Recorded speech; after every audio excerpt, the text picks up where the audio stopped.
trying to think about whether it's a two-tier test system. We'll finish up on that because that's a perfect segue just to get the boys whether they're pro test tier system or anti two-tier test system. That's a mouthful. Akshay, where do you stand on that? Would you like it? Relegation and promotion in terms of the 9 test playing nations, even though there are 12 real nations who play test cricket, 6-6 split. And it'll be interesting if one of the big three gets relegated to see them scrapped with relegation fodder. The thing is, with test cricket, man, we need to understand at the end of the day, we as viewers, when I say we, I'm literally talking about you, me, Nikhil, and all, we form a very tiny chunk of that audience who loves test cricket, who wants to watch test cricket. And for ICC, we aren't the audience they're catering to.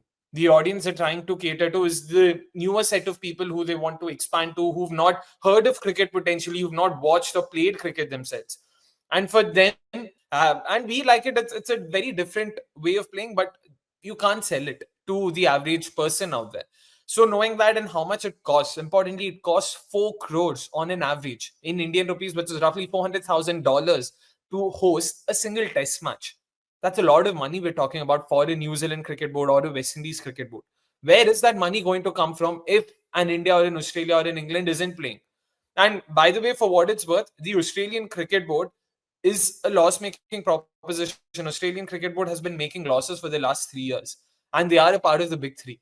That's because BCCI earns nearly 60 to 70% of all the revenue that ICC generates comes through BCCI. They make most of the money. So if India is not playing more often than not, it is a loss-making proposition outside the Ashes. So practically, if you have to think about it, if you want to resuscitate test cricket, either reduce it to its bare bones, hatao ye technology, ye sab hatao, make it very simple to organize, don't spend a lot of money on each of the tests. Like that's probably one way of looking at it, so that you at least hold on to the format and you make it a lot more practical for the lesser fortunate boards to organize it. Or else, yeah, you will have to come up with something like this. And the tier structure, I just don't know, man. Like, watching a six-team sport is just too elitist. Would you be okay with it if we just suddenly realize and wake up one day that 6 teams are playing top test cricket and 6 are fighting their way to probably play in the next cycle with those 5 big boys or whatever? Yeah, man, I would not want to be on that board ideally, because I don't think how much it would. I will watch anything. So again, maybe I'm the wrong person to give that perspective, because I genuinely feel that the only thing that is missing with Test cricket is a lot of context, and maybe it's why they need to think about this from a long-term lens in terms of how do you want to play cricket as a sport? Because what you again, sorry to get a bit more away from the picture question, but the point is not many of us feel that Test cricket status was not given to teams because they were great at Test cricket. Different teams got Test cricket status for different reasons, and it was different back then. So what you have to do is you need to get to a stage where you are saying, okay, at this point of time also we have given T20 status to so many teams. Great. Are we getting them all in the T20 World Cup? No, we are getting there. Are we getting them, most of them in the ODI World Cup? No, we are getting there. So I think we need to grow on the part of being more inclusive and then trying to shut people off this game. And the only way to do that is having everybody play everyone. My simple understanding is, I know it may not be easily done, but you'll have to start having a fund, which means India can go to Zimbabwe, play a B team if you want to in Test cricket, but go there. What that would do is it would just give the next set of players a good chance to earn their spot, and you're still not disrespecting the Test cricket game by giving them as strong a unit as possible so that they can beat Zimbabwe. Zimbabwe plays, they learn.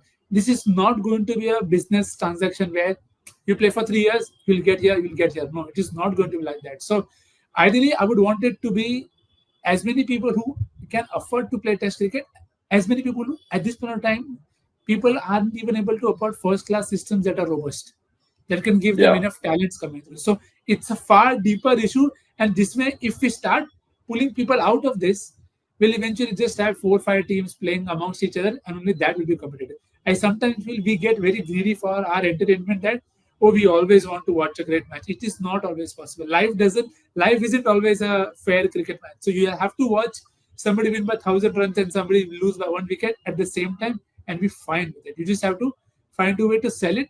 It's a very noble idea, but you'll have to get the money. and then spread it around among people so that everybody can get a pie and get better in the long term.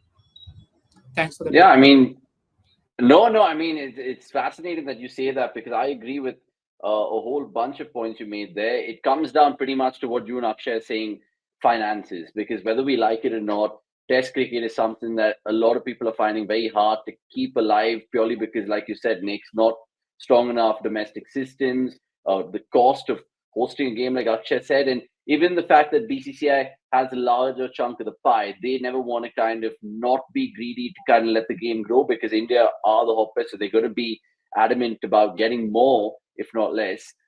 Right, sports fans saying two-tier system won't motivate low-ranked teams like West Indies, Pakistan, etc.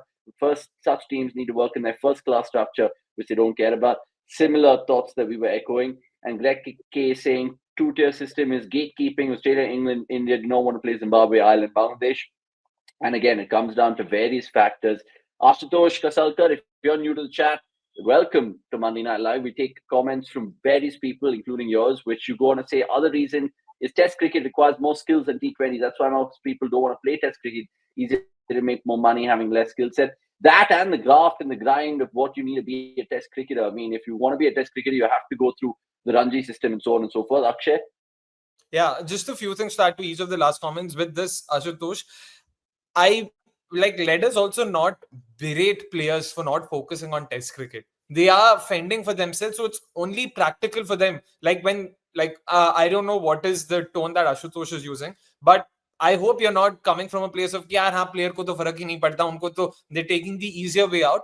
Who wouldn't? If you're being told that you'll be paid X amount of money for playing 5 days of cricket and you'll be paid 5x the amount of money for playing 4 hours of cricket, there's a reason why they would choose the latter, right?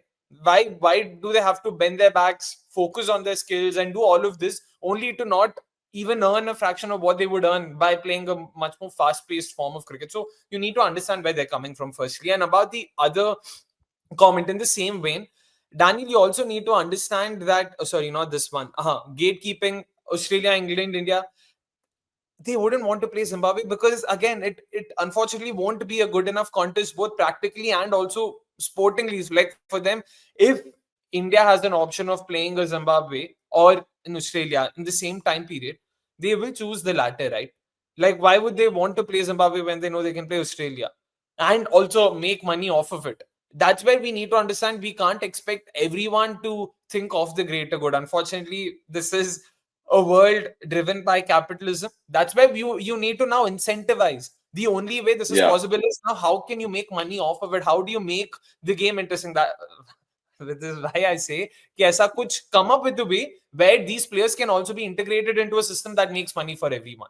That's the only way. You're just expecting someone to be charitable enough to spend money on this and not expect any returns. And there aren't too many such people right now. Cricket, cricket.